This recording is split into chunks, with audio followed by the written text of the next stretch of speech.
نحمده ونصلي على رسوله الكريم أما بعد فأعوذ بالله من الشيطان الرجيم بسم الله الرحمن الرحيم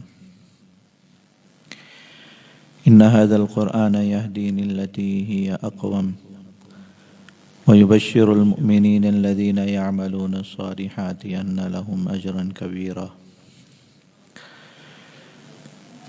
وعن أمير المؤمنين علي بن أبي طالب رضي الله تعالى عنه قال قال رسول الله صلى الله عليه وسلم إنها ستكون فتنة قلت وما المخرج يا رسول الله قال كتاب الله فيه نبأ ما قبلكم وخبر ما بعدكم وحكم ما بينكم هو الفصل ليس بالهزل من تركه من جبار قسمه الله ومن ابتغى الهدى في غيره أضله الله صدق الله مولانا العظيم وصدق رسوله النبي الكريم اللهم صل وسلم وبارك على سيدنا مولانا محمد وعلى آل سيدنا مولانا محمد كما تحب وترضى عدد ما تحب وترضى. اللہ تعالیٰ کے محبوب کلام، اللہ تعالیٰ کی محبوب اور پیاری کتاب قرآن مجید کے حقوق کا ذکر چل رہا تھا. گزشتہ ہفتے قرآن مجید کے دوسرے حق یعنی کثرت تلاوت کے حق کا ذکر تھا. اللہ رب العزت نے جسے قرآن مجید میں ایمان والوں کی علامت کے طور پر ذکر فرمایا، اور پھر تلاوت کے حق کے اندر کئی حقوق ہیں جن میں سب سے پہلا حق قرآن مجید کے الفاظ کو درست کرنا، اور دوسرا حق یہ تھا کہ قرآن مجید کی تلاوت ادب کے ساتھ، احترام کے ساتھ اور تعظیم کے ساتھ کرنا. قرآن مجید کی تلاوت کا تیسرا حق یہ ہے کہ قرآن مجید پڑھتے ہوئے انسان اپنی آواز کو خوبصورت بنائے، اور جیسے کچھ لہک کر گا کر پڑھا جاتا ہے قرآن مجید کو اس طریقے سے پڑھے، کوئی نہ کوئی طرز بنائے اپنی ضرور. ایسے جس طرح سادہ کلام ہوتا ہے یا بات چیت ہوتی اس طرح قرآن مجید کو نہ پڑھے. ہر انسان کی آواز خوبصورت نہیں ہوتی، خوبصورت آواز اللہ رب العزت کی دین ہے، کسی کسی کو نصیب ہوتی ہے، لیکن بہرحال ہر انسان گنگناتا ضرور ہے. اپنے خیال میں اس کا ایسا ہوتا ہے کہ میری آواز اچھی ہے، ہر انسان کسی نہ کسی درجے میں ایسا سوچتا ہے. اور جب اکیلے میں کوئی چیز، کوئی نظم، کوئی نشید، کوئی اشعار پڑھ رہا ہو تو گنگناتا ہے ضرور، آواز بناتا ہے، خود کو لذت محسوس ہوتی ہے اس طرح پڑھنے سے. اور نبی کریم صلی اللہ علیہ وسلم نے اس چیز کا حکم فرمایا کہ تم جب قرآن مجید پڑھو تو تھوڑا لہک کر اور طرز بنا کے پڑھا کرو کہ جیسے لذت محسوس ہو رہی، لذت آ رہی ہے، جیسے بیزاری کا اظہار نہیں خود. تو کوئی بھی انسان جو کثرت سے قرآن مجید کی تلاوت کرتا ہے، آپ نے دیکھا بعض یہ بزرگ حضرات ہوتے ہیں، بوڑھے حضرات قرآن مجید کی کثرت سے تلاوت کرتے ہیں تو ایسے خوبصورت سی طرز بن جاتی ہے ان کی خود بخود پڑھنے کی. وہ پڑھتے ہیں تو سننے والے کو بھی مزہ آتا ہے سن کا، حالانکہ کوئی وہ ایسا نہیں ہوتا کہ کسی بڑے قاری کی طرز میں پڑھ رہے ہوں یا کوئی لہجہ بنا کے یا کوئی انداز بنا کے پڑھ رہے ہیں. بس یہ ہوتا ہے کہ وہ خود ایک لذت لے رہے ہوتے ہیں پڑھتے ہوئے، اور وہ اسی جو ہے وہ لذت میں محو ہو کر کچھ نہ کچھ اپنی آواز میں اتار چڑھاؤ پیدا کرتے ہیں، کچھ مزہ لیتے ہیں، تو سننے والے کو بھی اس کی لذت محسوس ہوتی ہے. تو اس چیز کا باقاعدہ حکم فرمایا نبی کریم صلی اللہ علیہ وسلم نے کہ جب اللہ رب العزت کے حضور قرآن مجید کی تلاوت کرنے کے لیے بیٹھو تو تغنی کیا کرو، یعنی اپنی آواز کو کچھ بنایا کرو، کچھ گنگنایا کرو، تاکہ یہ احساس ہو کہ بندہ اللہ رب العزت کا کلام پڑھ رہا ہے تو لذت لے رہا ہے، مزہ لے رہا ہے. اور اللہ رب العزت کا کلام پڑھ رہا ہے تو اپنے آواز کو جس قدر ہو سکتا ہے، جس قدر اس کی استطاعت میں، وسعت میں بنانے کی، سنوارنے کی کوشش کر رہا ہے. اللہ تعالیٰ اس چیز سے بھی خوش ہوتا ہے. اور اگر انسان ایسا نہیں کرتا تو اس پر ناراضگی.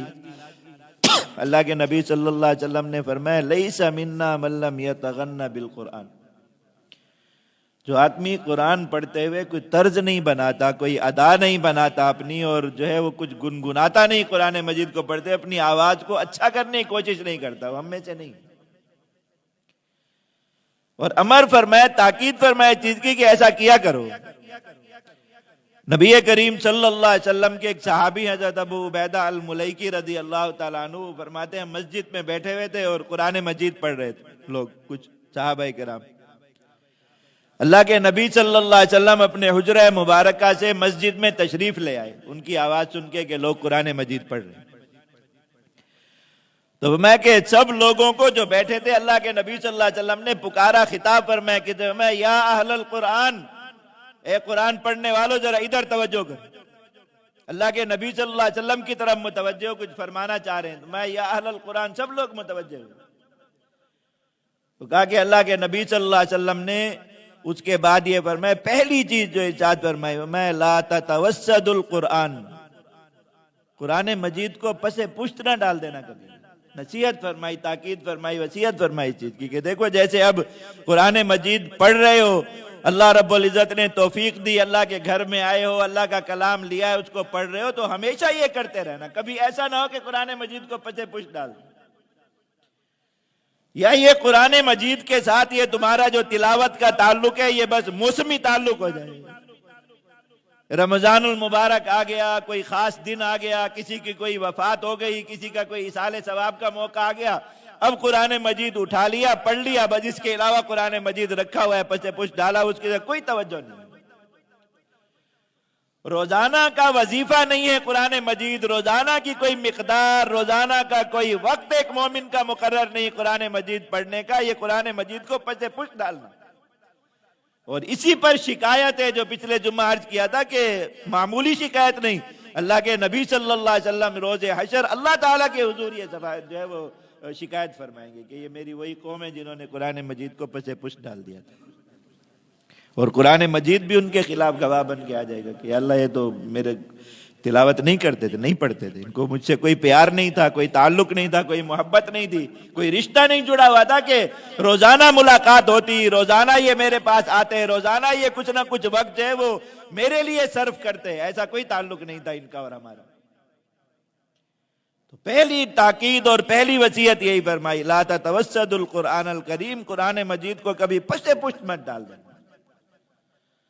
وَاتْلُوهُ حَقَّ تِلَاوَتِهِ آنَاءَ اللَّيْلِ وَآنَاءَ النَّهَارِ، اور قرآن مجید کی تلاوت کرو جیسا تلاوت کرنے کا حق ہے۔ یہ بات بھی گزشتہ جمعے تفصیل سے عرض کی کہ اس کا مطلب کیا ہے، ہم حق تو ادا کر نہیں سکتے، مطلب اس فکر کے ساتھ قرآن مجید کو اپناؤ کہ اس کا ایک حق ہے جو بہرحال ادا کرنے کی کوشش کرتے رہنا ہے، اس میں زندگی گزارنی ہے، اس طرح تلاوت کہ جتنی بھی تلاوت کر کے اٹھو دل میں پھر ایک ندامت کا احساس ہو، ایک شرمندگی کا احساس ہو، ایک جو افسوس کا احساس ہو کہ اور کام ہیں اور ضروریات ہیں اور تقاضے نہ ہوتے تو ہم تو بس قرآن مجید ہی پڑھتے رہتے۔ یہ جو ہم نے اتنی دیر پڑھا، اتنی دیر تلاوت کی، تھوڑا ہے، قرآن مجید کا حق اس سے ادا نہیں ہو سکتا، لیکن مجبوریاں ہیں، ضروریات ہیں، اس لیے چھوڑ کے جاتے۔ جب بھی تلاوت کرو اس ندامت کے ساتھ اور اس شرمندگی کے ساتھ۔ تو پھر میں اور صبح و شام معلوم ہوا کہ مومن کے لیے قرآن مجید کو 2 اوقات کا وظیفہ بنانا ہے، 2 اوقات، ایک وقت کافی نہیں، دن میں بھی قرآن مجید کی تلاوت کرے، رات میں بھی قرآن مجید کی تلاوت کرے۔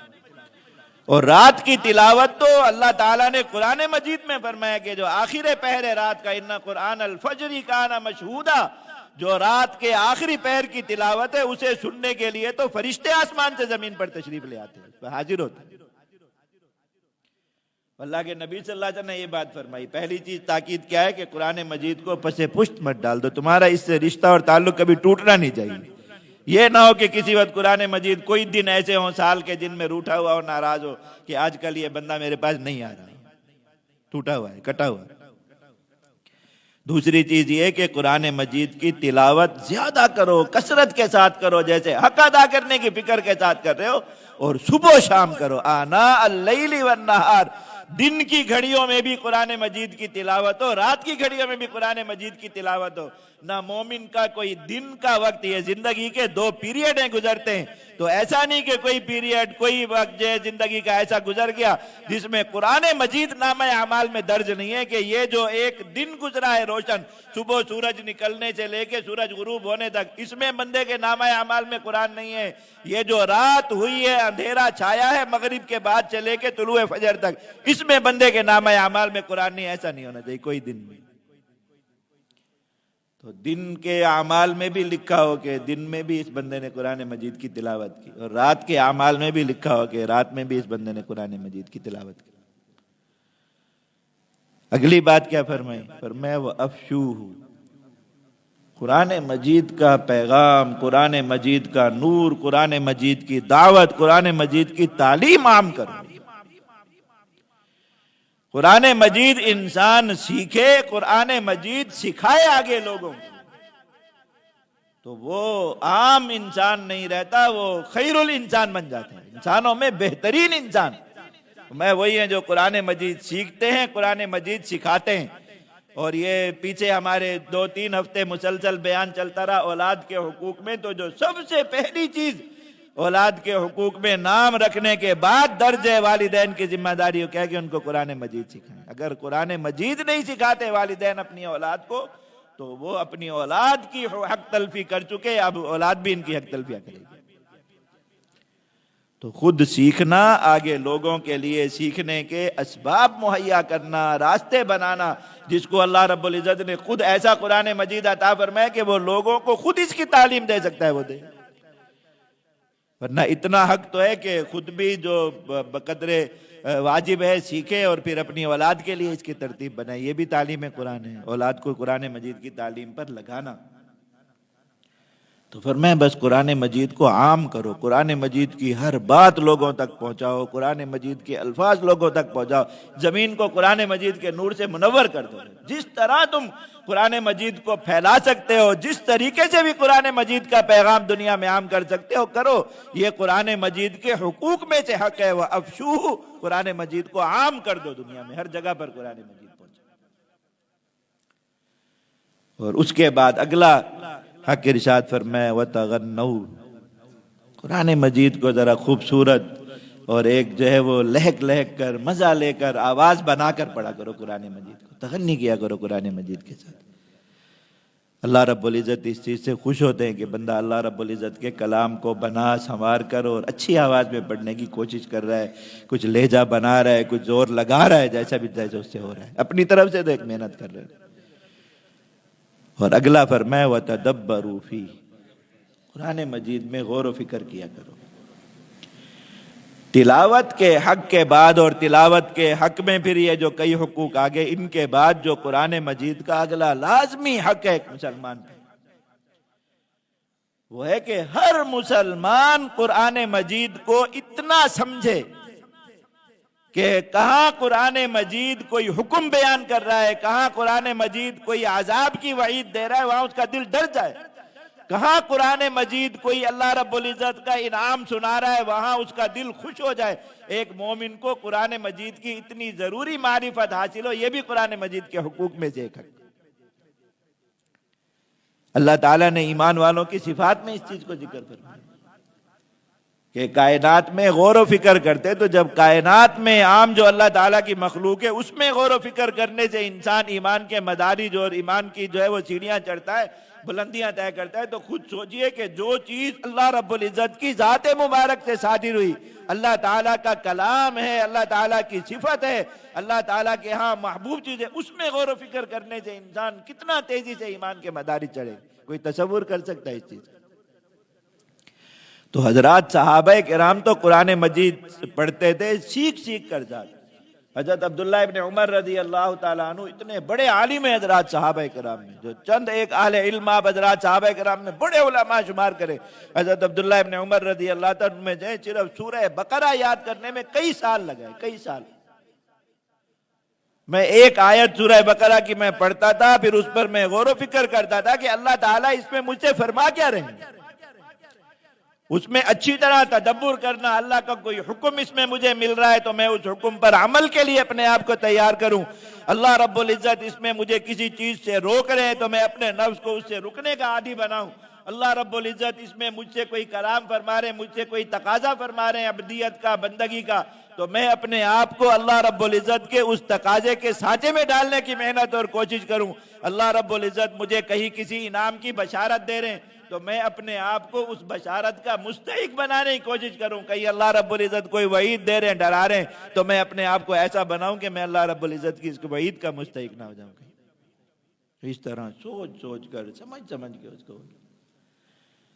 چلو لوگ کہتے ہیں حضرات صحابہ کرام کی زبان عربی تھی، وہ ان کے لیے قرآن مجید کو پڑھنے کے ساتھ ہی سمجھنا آسان تھا۔ اب ہماری زبان نہیں، ہم تو قرآن مجید کو پڑھنے میں سمجھ میں نہیں آتا، تو بتائیں انگریزی ہماری زبان ہے؟ کون ہے جو ہم میں سے انگریز کے گھر پیدا ہو؟ کوئی نہیں ہے نا۔ انگریزی ہماری زبان نہیں، لیکن ضروریات متعلق ہے نا، تو بندہ اتنی سیکھتا ہے کہ انگریزی میں کچھ لکھا ہو اس کو سمجھ میں آنا چاہیے۔ سیکھتا ہے یا نہیں سیکھتا؟ اور ضروریات کون سی وابستہ ہے؟ دنیاوی۔ تو دنیاوی ضرورت کے لیے انسان ہر زبان سیکھنے پر آمادہ، ہر زبان سیکھنے۔ اور یہ کہ بس اگر پوری طرح نہیں آتی تو بقدر ضرورت اتنی تو آئے کہ کہیں بورڈ پہ کچھ لکھا ہوا ہے تو پتہ چلے کہ کیا لکھا ہوا ہے، کہیں کوئی اشارے پر کوئی چیز لکھی ہے، کہیں کوئی تنبیہ لکھی، اتنا تو پتہ چلتا ہے۔ اتنی تو ہر انسان سیکھنے کی کوشش کرتا ہے، تو اتنی عربی نہیں سیکھ سکتا۔ اللہ رب العزت نے جو سیکھنے کے لیے سب سے آسان زبان بنائی انسان، سب سے آسان زبان سیکھنے، وہ عربی زبان ہے۔ اگر کسی کو اس بات میں شک ہو، 2-4 دن عربی زبان پڑھنے کی، سیکھنے کی محنت اور کوشش کر کے دیکھ لیں گے کتنی جلدی سمجھ میں آتی ہے، کتنی آسانی سے سمجھ میں آتی ہے، کتنی تیزی سے انسان کا دل، دماغ، زبان سب اس پر رواں ہوتے ہیں۔ کسی اور زبان میں یہ خاصیت ہے۔ اس لیے اللہ رب العزت نے اتنی زبانیں تھی زمین پر، ان میں اپنا جو محکم کلام جس نے قیامت تک باقی رہنا ہے اور قیامت تک کے سارے انسانوں کی ہدایت جس کلام کے ساتھ وابستہ ہے، اللہ رب العزت نے اس کے لیے زبان کون سی منتخب فرمائی؟ عربی زبان منتخب فرمائی۔ اگر کسی اور زبان میں یہ بات ہوتی کہ وہ ہر شخص کو، ہر قوم کو، ہر نسل کو، ہر معاشرے کو سمجھ میں آ سکتی، اللہ رب العزت اس کا انتخاب فرمائی۔ معلوم ہے یہی زبان ہے جو ہر کسی کی جو ہے وہ لہجہ بھی بن جاتی ہے، ہر کسی کو سمجھ میں بھی آ سکتے ہیں زبان۔ ایک مسلمان تھوڑا سا اگر قرآن مجید کے اس حق کو سمجھے تو کیا مشکل ہے کہ قرآن مجید کی ایک آیت کا ترجمہ روزانہ پڑھ لیا کرے، کسی سے سیکھ لیا کرے ایک آیت کا، تو چند سالوں میں پورے قرآن مجید کا ترجمہ ہو جائے گا۔ اگر پورے قرآن مجید کا نہیں، قرآن مجید کی کچھ خاص صورتیں، کچھ خاص موقع لے کے انسان چلو اس کی پوری زندگی اس چیز سے خالی تو نہ ہو عند اللہ۔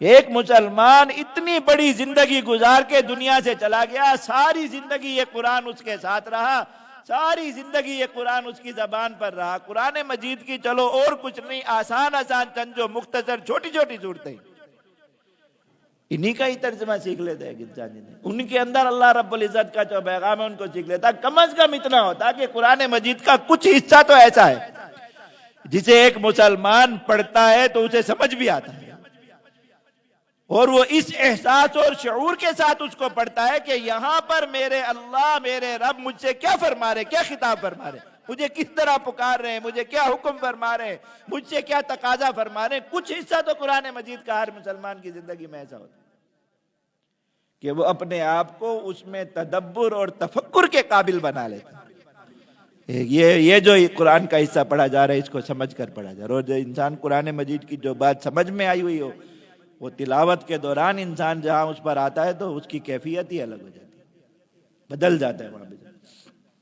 اللہ کے نبی صلی اللہ علیہ وسلم کے بارے میں حضرت امی جان سیدہ عائشہ رضی اللہ تعالیٰ عنہ فرماتی ہیں کہ نبی کریم صلی اللہ علیہ وسلم بسا اوقات پوری رات ہم سنتے تھے، اتنی لمبی تہجد کی نماز ہے اللہ کے نبی صلی اللہ علیہ وسلم کی، اور آپ ایک ہی آیت پڑھے جا رہے ہیں، اس کو دہرائے جا رہے ہیں کہ بس اس میں کوئی بات ایسی آ گئی جو دل پہ لگی، اب بس زبان پہ وہی جاری ہے، زبان کہیں ادھر ادھر جا ہی نہیں۔ پوری رات فرمایا، کئی مرتبہ ایسے ہوا کہ اللہ کے نبی صلی اللہ علیہ وسلم پوری رات قرآن مجید کی ایک آیت پر گزار دیتے، اتنی لمبی نماز اللہ کے نبی صلی اللہ علیہ وسلم کی تہجد۔ ایک صحابی نے حضرت عائشہ رضی اللہ تعالیٰ نے سوال کیا کہ حضور کی تہجد جو ہے وہ بیان فرمائے کیسی تھی؟ فرمائیں کہ تم میں سے کوئی اس چیز کی طاقت بھی رکھتا ہے کہ ویسی نماز پڑھ سکے، اس لیے پوچھنے آئے، اپنا لوگے اس کو۔ ایسی نماز تھی اللہ کے نبی صلی اللہ علیہ وسلم کی رات کی، اتنا لمبا قیام کے قدم مبارک جو ہے وہ پھول جاتے تھے نبی کریم صلی اللہ علیہ وسلم کے، ورم پڑ جاتے تھے۔ اور اس میں کیا ہے کہ ایک ہی آیت پڑھی جا رہی، ایک ہی آیت پڑھی جا رہی، ایک ہی آیت پڑھی جا رہی، کہ خود جو مزہ آ رہا ہے، خود جو لذت آ رہی ہے، خود جو کیفیت اور احساس اس چیز کی وجہ سے اپنی طبیعت میں پیدا ہو رہا ہے، تو اب وہ آمادہ ہی نہیں ہے طبیعت کہ وہ اس آیت کو چھوڑ کے آگے بڑھے۔ کس چیز کی بنیاد پہ سمجھ میں آ رہی ہے؟ تو یہ ہر مومن کے لیے آسان ہے، یاد رکھو۔ اللہ تعالیٰ نے جس چیز کا بھی حکم دیا، نبی کریم صلی اللہ علیہ وسلم نے اپنی امت کو جس چیز کا بھی حکم دیا ہے، ایسا کام نہیں ہو سکتا جو مسلمان کے لیے مشکل ہو، یاد رکھو۔ یہ اپنی طبیعت کی خرابی، اپنے مزاج کی خرابی اور اپنے نفس کی خرابی ہے کہ انسان دین کے کسی کام کے بارے میں کہہ دے کہ یہ بہت مشکل ہے۔ نہیں، اللہ اور اس کے رسول جس قدر رحمت، جس قدر شفقت اس امت پر اور مسلمان پر اللہ تعالیٰ کی، نبی کریم صلی اللہ علیہ وسلم کی ہے، ایسا کوئی حکم دیا ہی نہیں کسی مسلمان کرنے کا جو اس کے لیے مشکل ہو وہ کر نہ سکتا، یاد رکھو۔ قرآن مجید سیکھنے کا حکم فرمایا تو آسان فرمایا، پھر اس کو میں اب سیکھو، ہر آدمی کی زبان پر جاری، ہر آدمی کی زبان پر جاری۔ جو بھی سیکھنا چاہتا ہے قرآن اس کے لیے اپنا راستہ کھول دیتا ہے کہ سیکھو، جتنا سیکھنا چاہتا ہے۔ تو ایسے ہی ہے، جو قرآن مجید کو سمجھنا چاہتا ہے قرآن مجید اس کے لیے اپنا سینہ کھول دیتا ہے، اس پر اپنے انوارات کی بارش کر دیتا ہے، پھر وہ تھوڑا وقت دیتا ہے، قرآن مجید اس کو زیادہ سمجھ میں آتا ہے۔ جو قرآن مجید کی تلاوت کو اپنا وظیفہ بنانا چاہتا ہے قرآن مجید اس کے وقت کی برکت کھول دیتا ہے کہ وہ جتنا پڑھتا چلا جاتا ہے پھر بھی اس کو سارے کاموں کا وقت بچتا ہے، اس کے لیے کوئی مشکل چیز نہیں۔ تو جب یہ ساری امت کو یا اہل القرآن جو حضور نے فرمایا، تو ہم بھی اہل القرآن ہیں یا نہیں؟ ہم سے بھی یہ خطاب ہے یا نہیں؟ صرف ان سے تو نہیں تھا جو چند لوگ مسجد میں بیٹھے ہوئے تھے۔ یہ بات آخر ہم تک پہنچائی گئی تو کیوں پہنچائی گئی؟ کہ ہم سب بھی اس کے مخاطب ہیں۔ تو جب ہمیں فرمایا کہ تدبروا فی، قرآن مجید میں غور و فکر کرو، تو معلوم ہوا کہ ہر مسلمان کر سکتا ہے، ہر مسلمان، اس کے اندر یہ صلاحیت موجود ہے، یہ استطاعت موجود ہے کہ اگر تھوڑا اپنی زندگی میں اس چیز کی اہمیت سمجھے، ضرورت سمجھے، تو وقت دے قرآن مجید کو، تو قرآن مجید کو سمجھتا ہے، پورا نہیں تو بقدر ضرورت بہرحال ضرور سمجھ سکتے۔ وَمَا لَعَلَّكُمْ تُفْلِحُونَ، تم اگر یہ کام کر لو گے قرآن مجید کی نسبت سے تو یقیناً تم کامیاب ہو جاؤ گے، یقین۔ اس لیے کہ ساری کامیابی مومن کی بندھی ہوئی اسی سے۔ ایک صحابی فرماتے ہیں نبی کریم صلی اللہ علیہ وسلم اسی طرح ایک بار مسجد میں تشریف لائے، یہی اسی طرح کا واقعہ بالکل، تو میں دیکھا کہ لوگوں کی ایک جماعت جو ہے وہ تلاوت فرما رہی ہے، تو نبی کریم صلی اللہ علیہ وسلم نے ان سے کہا کہ اتشہدون انہ لا الہ الا اللہ، کیا تم سب اس بات کے گواہ ہو، تمہارا ایمان ہے کہ اللہ کے سوا کوئی معبود نہیں؟ قلنا بلا، انہوں نے کہا یا رسول اللہ بالکل۔ فَتَشْهَدُونَ أَنِّي رَسُولُ اللَّهِ، کہ تمہارا اس بات پر ایمان ہے کہ میں اللہ تعالیٰ کا رسول ہوں؟ قلنا بلا، انہوں نے کہا یا رسول اللہ سب کا ایمان ہے۔ أَتَشْهَدُونَ أَنَّ الْقُرْآنَ جَاءَ مِنْ عِنْدِ اللَّهِ، کیا تم اس بات کے گواہ ہو، شاہد ہو، اور اس پر تمہارا ایمان ہے کہ قرآن مجید اللہ تعالیٰ کی طرف سے آیا ہے، اللہ تعالیٰ کا کلام ہے؟ قلنا بلا، ہم نے کہا یا رسول اللہ بالکل ہمارا ایمان ہے۔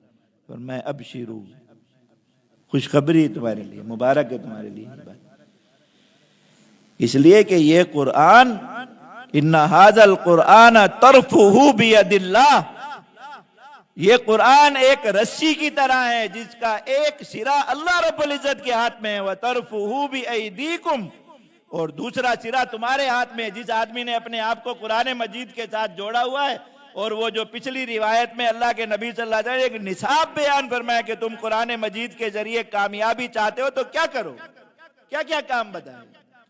قرآن مجید پر ایمان لاؤ، قرآن مجید کو زیادہ پڑھو، قرآن مجید کو بنا سنوار کر پڑھو، قرآن مجید کو عام کرنے کی کوشش اور فکر کرو، اور قرآن مجید میں تدبر اور تفکر کیا کرے، تمہاری کامیابی کا نصاب ہے۔ جس شخص نے اپنے آپ کو اس نصاب سے جوڑا ہے اس نے ایک ایسی رسی پکڑ لی جس کا دوسرا سرا اللہ رب العزت کے ہاتھ میں، اس کا تعلق براہ راست اللہ رب العزت سے جڑا۔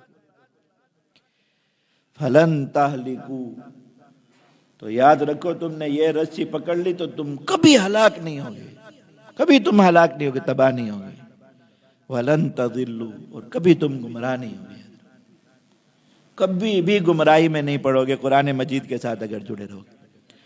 جیسے ہی ایک انسان قرآن مجید سے کٹتا ہے، ایسے نظریے کو اپناتا ہے جو قرآن کے خلاف ہے، ایسے عقیدے کو اپناتا ہے جو قرآن مجید کے خلاف ہے، ایسے عمل کو اپناتا ہے جو قرآن مجید کے خلاف ہے، یا جانتے بوجھتے ہوئے قرآن مجید کو ترک کرتا ہے، اللہ رب العزت اس وقت اس کے لیے ہدایت کا دروازہ بند فرما دیتے، اس لیے کہ ہدی للعالمین ہدی للناس، وہ صرف اور صرف کیا چیز ہے؟ قرآن مجید۔ ہدی للمتقین، سب ہدایت کا سارا چشمہ یہ قرآن مجید۔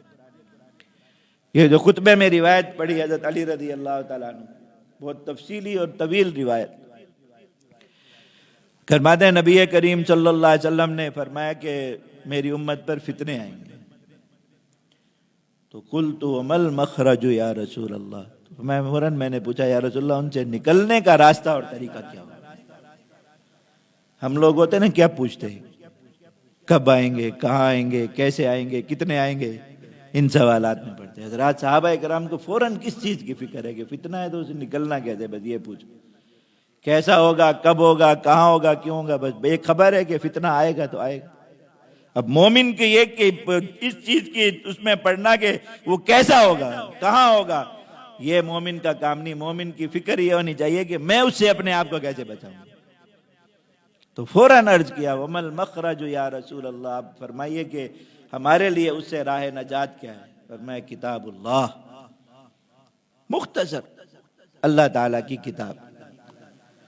پھر آگے قرآن مجید کی نبی کریم صلی اللہ علیہ وسلم نے اس کی عظمت بیان فرمائی، اس کی فضیلت بیان فرمائی، اس کے خصائص بیان فرمائے، لیکن مختصر جواب اس سوال کا کیا تھا کہ تم اگر چاہو کہ فتنوں سے بچے رہو اور تمہارا ایمان سالم رہے، سلامت رہے، اللہ تعالیٰ کے ہاں قابل قبول رہے، قابل منظور رہے، تو بس قرآن مجید کے ساتھ مضبوطی سے جڑے رہو، قرآن مجید کو تھامے رہو، تم فتنوں سے بچے رہو۔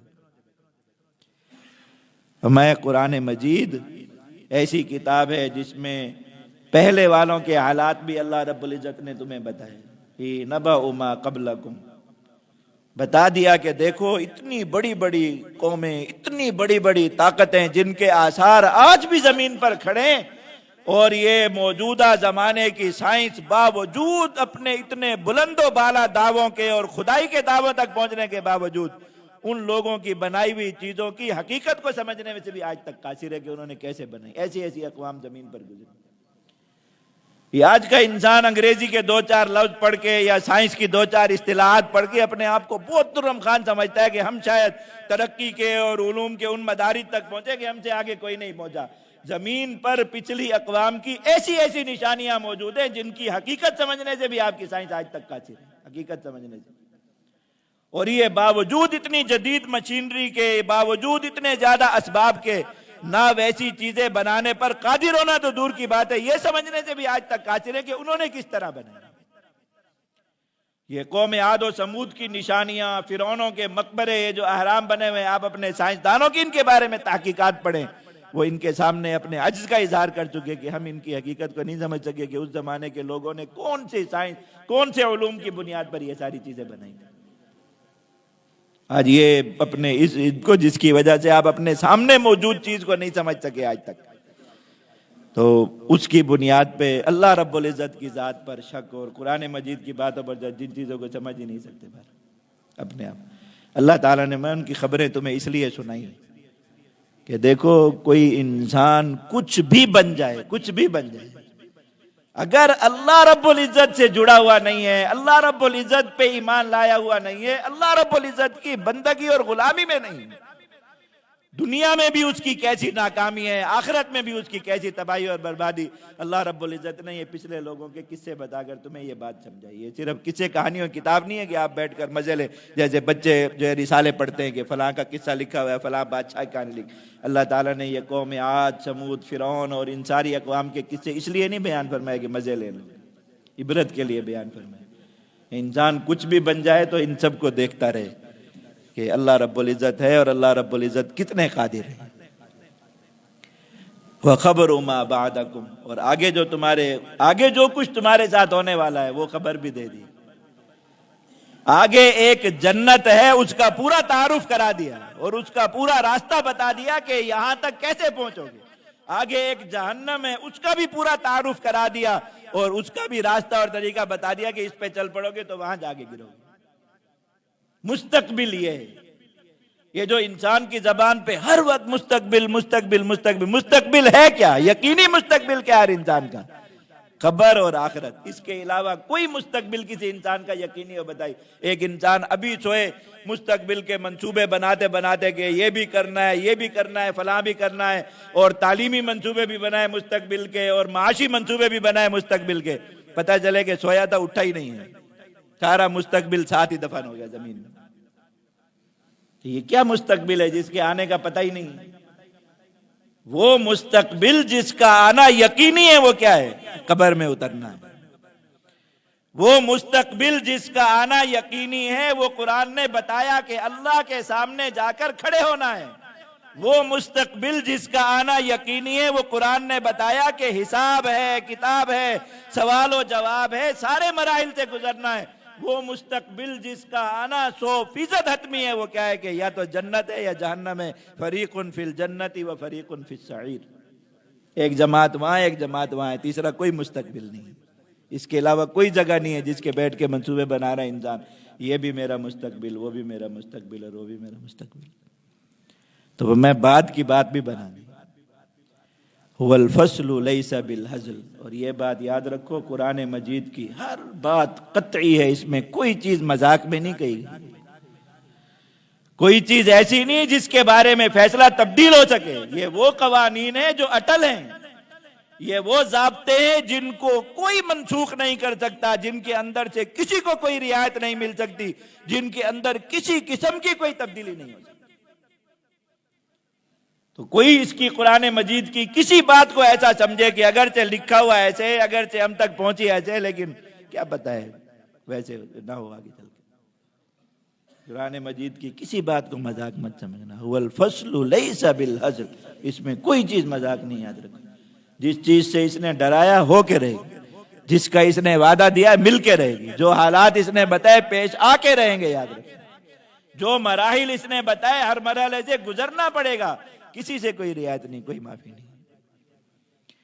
من ترکہ من جبار قسمہ اللہ. ایک بات یاد رکھو، اور آج کے زمانے کے لیے سب سے ضروری بات یاد رکھو، اور میں جس شخص نے بھی قرآن کی کسی بات کو اس لیے چھوڑ دیا کہ میں اگر اس پہ عمل کروں گا دنیا میں میرا نقصان ہو جائے گا، کسی خوف کی وجہ سے، کسی خطرے کی وجہ سے، کسی قانون کی وجہ سے، کسی آئینی پابندی کی وجہ سے، کسی انسان کے بنائے ہوئے کسی جزا اور سزا کے ضابطے کی وجہ سے، قرآن مجید کی کسی ایک بات کو کسی شخص نے ترک کیا اس چیز کے کہ میں دنیا میں فلاں کی وجہ سے مجھے نقصان نہ ہو جائے، قسم اللہ، اللہ اس کو توڑ پھوڑ کے رکھ دے گا. یاد رکھیں، توڑ پھوڑ کے رکھ دے گا. اس نے جو بچانا چاہا نہیں بچے گا، اس نے جو چیز حاصل کرنا چاہی کبھی نہیں ملے گی، اور اللہ رب العزت ایسی ذلتوں میں، ایسی رسوائیوں میں مبتلا کرے گا جس سے نکلنے کا کوئی راستہ نہیں ملے گا. آج دیکھ لیجیے، ہر ان مسلمان پاکستانی کی جو ہے وہ کوئی تجزیہ سننے، کوئی سننے، پاکستان کے پاس گندم اتنی ہے کہ آپ دنیا کو بیچ سکتے ہیں. آپ گندم کی لائنوں میں لگ لگ کے مر کیوں رہے ہیں؟ آپ کا کھانے کے لیے آٹا کیوں نہیں ہے ایک ذریعے میں؟ ہمارے ملک کو اللہ رب العزت نے اتنے موسم دیے، اتنے وسائل دیے، فلاں دیے. آپ دنیا میں ہر کسی کے سامنے اپنی جو ہے وہ کشکول ہاتھ میں لے کے دنیا کے ایک ایک شخص سے بھیک مانگنے کے لیے کیوں جا رہے ہیں؟ اس لیے کہ آپ نے کھڑے ہو کر یہ فیصلہ کیا کہ قرآن مجید کے فلاں فلاں احکام پر اگر عمل ہوتا رہے گا، امریکہ آملیٹ بنا دے گا اور پتھر کے زمانے میں دھکیل دے گا، فلاں کر دے گا. آپ نے کہا اللہ کے ان احکام کو معطل کر دو، دنیا میں عزت بچ جائے. کون سی عزت بچی دنیا میں؟ کس کا وقار بچا ہے دنیا میں؟ کس کا مقام بچا ہے دنیا میں؟ کون سر اٹھا کے دنیا میں جی رہا ہے؟ آپ مجھے بتائیے، صرف کس چیز کی وجہ سے؟ اللہ رب العزت کے احکام تھے. اللہ رب العزت کے بتائے ہوئے قوانین تھے یہ، جن کو توڑا صرف کس لیے کہ اگر ہم ان قوانین پر کھڑے رہیں گے دنیا ہمیں نقصان پہنچا دے گی۔ آپ کے حکمرانوں نے بیٹھ کے کہا کہ ہمیں پتھر کے زمانے میں دھکیل دیں گے اگر ہم نے ان کی بات مان لی۔ آج آپ پتھر کے زمانے میں ہی ہے نا، چولہا کھولتے اندر سے کیا آواز آتی ہے؟ آپ کے ملک میں تو یہ چیز نہیں تھی، آپ جب چولہا کھولتے تھے اندر سے گیس کی آواز آتی تھی، اب صرف ہوا آتی۔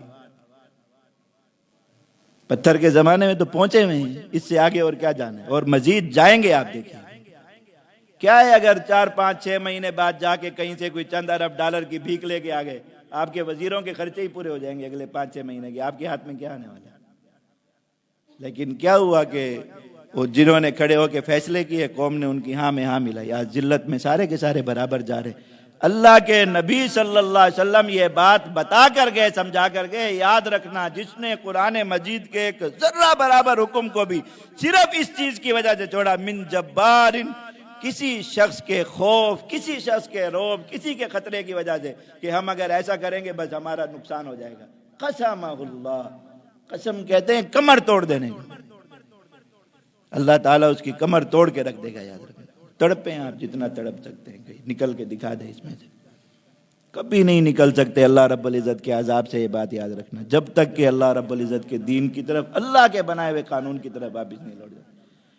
کیا ہے، آپ نے اگر اللہ کے چند مقبول بندوں کو ستا لیا کفار کے کہنے پہ، کچھ لوگوں کی جانیں لے لی آپ نے، وہ جنت میں چلے گئے۔ جنہیں آپ دنیا میں ستایا ان کے درجات بلند ہو رہے، الحمدللہ، وہ روز روز اونچے مقامات پا رہے، ان کی روزانہ عزت بڑھ رہی، ان کا روزانہ مقام بڑھ رہا ہے۔ آپ کہاں پہنچے اللہ رب العزت کے حکم کو توڑ؟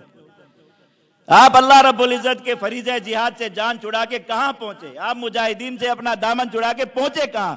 ان سرا ذلتوں کا تصور تو کریں آپ، 2000 سے لے کر 2022 تک کوئی بہت لمبی عمر نہیں، صرف انہی 22 سال کے اندر اپنی ذلتوں کی داستان تو پڑھیں، اپنے افسانے تو گنے، کتنا ذلیل ہوئے آپ دنیا بھر میں مسلمان۔ لیکن ابھی بھی کیا ہے کہ ہر مسلمان کے دل میں یہی بات بیٹھی ہوئی ہے کہ پھر اس ذلت سے، رسوائی سے نجات ملے گی انہی کافروں کے آگے جا کے کاسا پھیلا دیں بھیک کے کہ باب اس میں چند ڈالر ڈال دیں تاکہ ہماری چند دن کی سانس چلتی رہے، ہم دیوالیہ ہونے سے بچ جائے۔ اس سے زیادہ دیوالیہ ہونا کیا ہے؟ اخلاقی طور پر جتنے دیوالیہ ہمیں دنیا میں کوئی نہیں ہے، اگر مالی طور پہ نہیں، وقتی طور پہ نظر آ رہے تو کون سا تیر مار لیا کہ آپ دیوالیہ نہیں ہیں؟ جتنے اخلاقی طور پر آپ دیوالیہ ہیں دنیا میں کوئی دیوالیہ نہیں ہے۔ کسی کا اتنا بٹا نہیں بیٹھا ہوا دنیا میں اخلاقی طور پہ عزت اور مقام اور مرتبہ، جتنے ذلیل آپ کی قوم سمجھی جاتی ہے، جتنا ذلیل آپ کی جو ہے وہ نیشنلٹی اور شہریت کو سمجھا جاتا ہے، جتنی ذلت آپ کے پاسپورٹ کی دنیا کسی کی نہیں، جتنی ذلت اس تعارف کی دنیا میں ہے کہ فلاں انسان پاکستانی ہے، اتنی ذلت کسی اور کی نہیں ہے۔ مالی طور پہ دیوالیہ نہیں ہوئے تو کیا ہو گیا، چند ڈالر لے کے بچا لیا اپنے آپ۔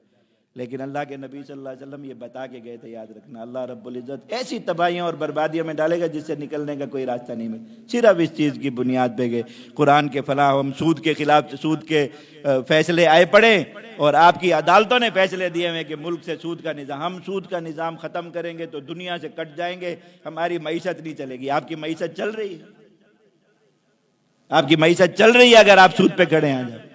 لیکن اللہ نے قرآن میں ایک بات کہی، تم اگر سود پر رہو گے، یمحق اللہ الربا، اللہ تمہاری برکت کو مٹائے گا، ختم کرے گا۔ یاد رکھو، دولت کے ڈھیر پہ، گندم کے ڈھیر پہ بھوکے بیٹھو گے تم زرعی ملکوں میں ہوتے ہوئے بھی بھوک اور پیاس سے مرو گے، گندم نہ ہونے کی وجہ سے مرو گے۔ تمہاری گندم چوہے کھائیں گے، تمہاری گندم بارشوں سے تباہ ہوگی، برباد ہوگی، سب کچھ ہوگا، تمہارے پیٹ میں نہیں جائے گی۔ یہ اللہ رب العزت نے قرآن میں پہلے ہی بتا دیا تھا۔ آپ اسی چیز کے ڈر پہ کھڑے رہے کہ سود چھوڑ دیں گے تو ذلیل ہو جائیں گے، سود چھوڑ دیں گے تو معیشت کمزور ہو جائے گی، تو سود پہ رہ کے آپ نے کون سا کوئی تیر مار لیا؟ اللہ کی وعید سے بچ گئے آپ۔ جہاد چھوڑ کے دنیا میں معزز ہو جائیں گے، مجاہدین سے تعلق اٹھا کے دنیا میں معزز ہو جائیں گے، کون سا تیر مار لیا آپ نے کہ دنیا میں آپ معزز ہو؟ تو قرآن مجید کی یہ دھمکی یاد رکھیے گا ہمیشہ، جو بھی انفرادی طور پہ یا کوئی معاشرہ اجتماعی طور پہ اللہ کے کسی حکم کو اس چیز کی وجہ سے چھوڑے گا کہ یہ خدشہ ہے، یہ خدشہ ہے، یہ پریشانی آ جائے گی، وہ پریشانی آئے گی، چھوٹی پریشانی سے بچ کے چھوڑا ہوگا، اللہ تعالیٰ بڑی بربادیاں اور بڑی تباہیاں اس کے بدلے میں لائے گا، اور وہ تب تک نہیں ٹلیں گی جب تک ان چیزوں سے توبہ نہیں، جب تک زندگی کی سانس چل رہی ہے توبہ کر لیں۔ قرآن مجید کے اس حکم پر واپس آ جائیں سب لوگ، اور قرآن مجید کے اس حق کو سمجھ لیں کہ قرآن مجید میں جو کچھ ہے اسی کو ماننا پڑے گا، اسی پر عمل کرنا پڑے گا، ورنہ پھر اللہ رب العزت کی طرف سے تباہیاں اور بربادیاں، اس کے بغیر کچھ نہیں ہو سکتا۔ تو پھر تو دنیا میں عزت مل جائے گی، ورنہ پھر نہیں ملے گی۔ اللہ رب العزت ہم سب کو قرآن مجید کے ساتھ حقیقی تعلق نصیب فرمائے۔ وآخر دعوانا الحمدللہ۔